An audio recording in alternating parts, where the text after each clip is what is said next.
কবরের টাকা মেরে খেয়েছে সেই কথা যদি আমরা জনগণের কাছে বলি তাহলে কি তাদের রাজনীতি থাকবে?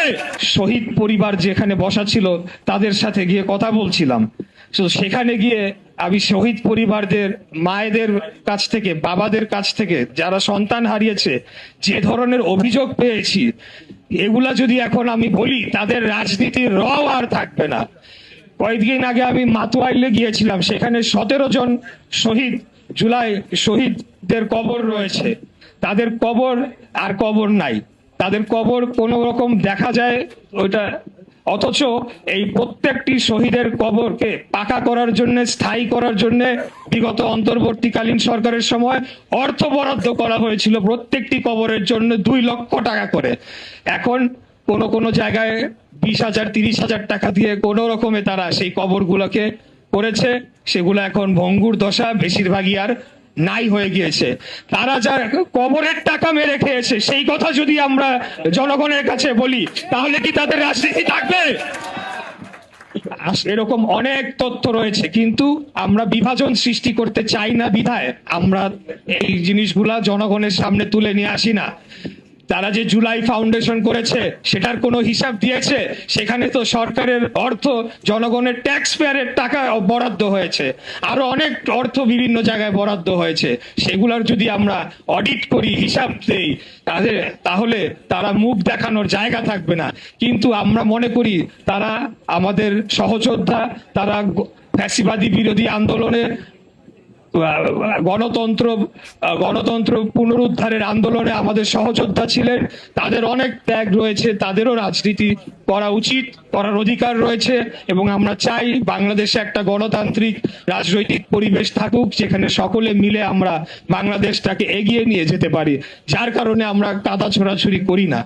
কিন্তু অত্যন্ত দুঃখজনক যে ক্ষমতার লোভে লালায়িত হয়ে তারা যে অন্তর্বর্তীকালীন সরকারের সময় যে ক্ষমতা ভোগ করেছে, আজকে সেই ক্ষমতা হারিয়ে তারা পাগল হয়ে প্রায় হয়ে গিয়েছে। এবং সেই ক্ষমতায় যারা রাষ্ট্র পরিচালনার দায়িত্বে আমরা যারা রয়েছি, কোনোভাবে আমাদেরকে হেয় প্রতিপন্ন করা যায় কিনা সেইটার জন্য তারা প্রয়োজন হলে বাংলাদেশের সম্মানকেও তারা হানি করতে রাজি, কিন্তু এই কাজটি তারা করে চলেছে। এটা অত্যন্ত দুঃখজনক, এটার আমি তীব্র নিন্দা এবং প্রতিবাদ জানাই। আমি আর বেশি কথা বলবো না। সবশেষে এখানে শহীদদের পরিবাররা রয়েছেন, আজকের অনুষ্ঠানটা তাদেরকে নিয়েই হওয়া, তাদের শুধুমাত্র সেই বিষয়ে আমার কথা বলা উচিত ছিল, কিন্তু কিছু বিষয়, যেহেতু এখন মিডিয়ার যুগ, আপনারা অনেকে অনেক কিছু ভুল বুঝে থাকতে পারে মিডিয়ার, কারণ এক এক মিডিয়া এক এক ভাবে বিষয়টিকে উপস্থাপন করেছে। সেখানে অত্যন্ত ধৈর্য সহকারে আমিও বসা ছিলাম অনেকক্ষণ। যখন তারা নিয়ন্ত্রণের বাইরে চলে যাচ্ছিল, অনুষ্ঠানটি আর করা যেত না, তখন বাধ্য হয়ে আমাকে তাদেরকে শান্ত করার জন্য আমাকে কঠোর অবস্থান নিতে হয়েছে, যাতে করে আমরা অনুষ্ঠানটি সম্পন্ন করতে পারি, এবং পরবর্তীতে আমরা সম্পন্ন করেছি। তো আমি সর্বশেষে বলতে চাই যে আমি এই মন্ত্রণালয়ের দায়িত্বে রয়েছি, শহীদদের তালিকা আমার কাছে রয়েছে। আমি চেষ্টা করব 843 জন এখন আমাদের গ্যাজেটভুক্ত শহীদ হলেও এই সংখ্যাটি আরো অনেক বেশি আমরা জানি, কিন্তু তথ্য উপাত্তের অভাবে এগুলো আমাদের যে সরকারি যে নিয়ম, সেই প্রক্রিয়ার মাধ্যমে সেগুলোকে তালিকাবদ্ধ করা যায় নাই। এবং আপনারা এটাও জানেন যে অনেক জায়গায় গণকবর দেওয়া হয়েছে, নদীতে লাশ ফেলে দেওয়া হয়েছে, এবং এই আন্দোলনের অনেক পথ শিশুরা ছিল যাদের কোনো পরিচয়বিহীন, পরিবারবিহীন ছিল, তাদের অনেককে হত্যা করা হয়েছে। তাদের আসলে দাবি করার বা খোঁজ নেওয়ারও কেউ নাই, যার কারণে সেই তথ্যগুলো এখনো উঠে আসে নাই।